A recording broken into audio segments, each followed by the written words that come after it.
غیروں کا نظام، ان کا دیا ہوا سارا کچھ پڑھا لکھا کر ہم سمجھے کہ آخرت بن جائے گی، ایسے کبھی بھی نہیں ہو سکتا۔ کافر آپ کے مخلص ہو سکتے ہیں، یہود و نصارہ آپ کے ساتھ مخلص ہو سکتے ہیں، وہ چاہیں گے کہ آپ کی آخرت سمجھ جائے، وہ کبھی نہیں چاہیں گے۔ اور پھر یہ بات کی حقیقت ہے، مدرسوں کے اندر لوگ بچے لے کر آتے ہیں داخل کروانے کے لیے، آ کے کہتے ہیں یہ بچہ ہمارا بہت تنگ کرتا ہے، بہت ہمارا درد ہے، سارا دن گھر والوں کو اس نے تنگ کیا ہوا، ان کے ناک میں دم کیا ہوا ہے، یہ اسکول نہیں پڑھتا، یہ اسکول نہیں جاتا، اس کو اسکول میں ڈالا تھا، وہاں سے فیل ہو گیا، ناکام ہو گیا، اس کو اسکول بھیجا تھا، انہوں نے نکال دیا، انہوں نے کہا میرے تمہارا بچہ پڑھنے والا نہیں ہے، یہ تنگ کرتا ہے۔ یہ ماں باپ کو تنگ کیے ہوئے ہے، اس نے گھر کو جہنم بنایا ہوا ہے، اس کو ہم باپ کے پاس لے کر آئے ہیں، کس لیے؟ قرآن اور حدیث کے لیے۔ شرم بھی نہیں آتی کہ جو بچہ سب سے زیادہ ذہین ہے، سب سے زیادہ اچھا پڑھنے والا ہے، جو سمجھدار ہے، وہ دنیا کے گندے نظاموں کے لیے وقف کر دیا ہے،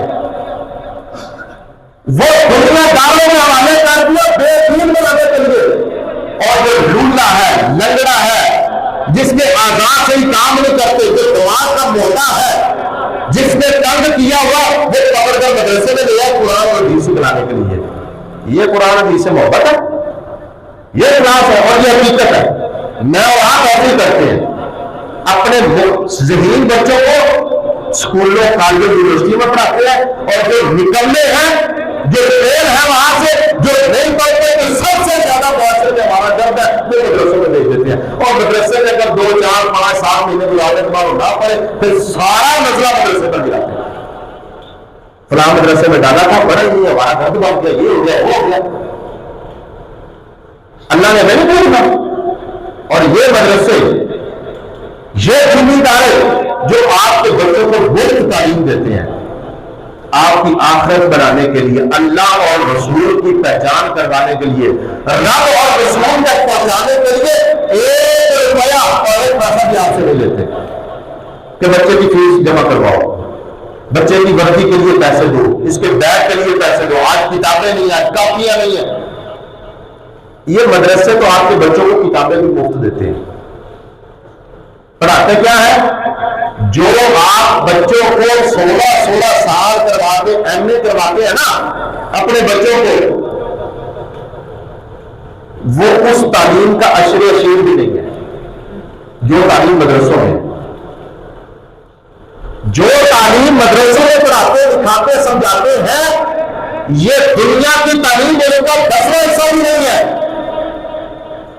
اور 10واں حصہ ہم اس کے اوپر اپنے لاکھوں روپیہ خرچ کر کے اپنے بچوں کو بے دین بنا رہے ہیں، ان کو ڈاکو بنا رہے ہیں، رشوت خور بنا رہے ہیں، ان کو ہم دنیا دار بنا رہے ہیں، اور سمجھ رہے ہیں کہ یہ کامیابی ہے۔ کسی کے بچے کا داخلہ کیڈٹ کالج میں ہو جائے تو وہ بڑی شوریاں مارتا ہے، کسی کے بچے کا داخلہ کسی بڑی یونیورسٹی کے اندر بڑی شوریاں مارتے ہیں، بڑے فخر کرتے ہیں۔ مدرسے کے بارے میں ان کا ذہن یہ ہے، دین کے بارے میں ذہن یہ ہے۔ اور معذرت کے ساتھ آپ نے ناراض نہیں ہونا، غصہ نہیں کرنا، حقیقت بات یہ ہے، ہم میں سے اکثر لوگ مسجدوں پر، مدرسوں پر، دینداروں پر، مولویوں پر تنقید وہ کرتے ہیں، شاید انہیں غسل کا طریقہ بھی نہ آتا ہو سکتا ہے، یہ ممکن بات ہے، ان کو غسل کا طریقہ بھی نہ آتا ہو، اور سارا نظرہ مولویوں پر گرا۔ تم نے کیا کوشش کی ہے دین سیکھنے کی؟ کیا تم نے اپنی اولاد میں سے کوئی ایک بچہ وقف کیا ذہین دین کے لیے، جو دین پڑھ کر، قرآن حدیث پڑھ کر تمہیں بتائے کہ قرآن حدیث یہ کہتا ہے، اللہ رسول یہ کہتے ہیں، یہ حلال ہے، یہ حرام ہے، یہ اچھا کام ہے، یہ برا کام ہے، جو تمہارے مرنے پر تمہیں غسل دے سکے، تمہارا جنازہ پڑھا سکے، تمہیں کفن پہنا سکے، اور صحیح طریقے سے تمہیں دفنا سکے. کوئی ایک بچہ کیا کیا؟ کوئی یہ فکر کی ہے آخرت کی؟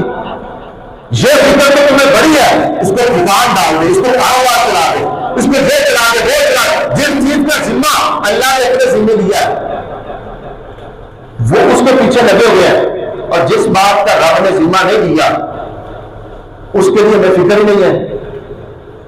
پھر کیا جو دین پڑھتے ہیں, مدرسوں میں پڑھتے ہیں, مولوی بنتے ہیں, جو آپ کے رہنما بنتے ہیں, جو آپ کو قرآن و حدیث پڑھاتے ہیں, دکھاتے سمجھاتے ہیں, جو آپ کو اللہ اور اس کے رسول کی پہچان کراتے ہیں, آپ کی آخرت کے لیے دن رات محنت کر رہے ہیں, اپنی صلاحیتیں خرچ کر رہے ہیں, اپنے دن رات وقف کیے ہوئے ہیں. جو دیندار لوگ ہیں وہ بھوکے مر گئے, اور کو اللہ نے رزق نہیں دیا, ان کو کھانے پینے کے لیے کچھ بھی نہیں دیا. ہو سکتا ہے ہم سب سے زیادہ اچھا دیا ان کو. یہ شیطان نے ہماری سوچ کی بات میں رکھ دی ہے کہ مدرسے میں بچے کو نہیں بھیجنا. کیوں؟ مولوی وہ غریب ہوتے ہیں, مارے ہوتے ہیں, تنگ دست ہوتے ہیں, حالات بڑے تنگ ہوتے ہیں, اور ایک جملہ بڑے ہمارے اور مولوی بنے گا تو کھائے گا کہاں سے, کمائے گا کہاں سے؟ پہلے تم کما کے دے رہے مولویوں کو, پہلے ہم سب لوگ کما کے دے رہے ہیں. ہماری حیثیت کیا ہے؟ یہ باتیں میں خود اپنے آپ کو بھی کہتا ہوں, آپ نے ناراض نہیں ہونا. یہ ہماری مجبوری طور پر معاشرے کی صورتحال ہے, اس کی بات کر رہا ہوں. تو میرے بھائیوں, عرض کرنے کا مقصد صرف اتنا ہے کہ یہ سکول کالج کی تعلیم آپ دیکھ لیں, حالات دیکھ لیں.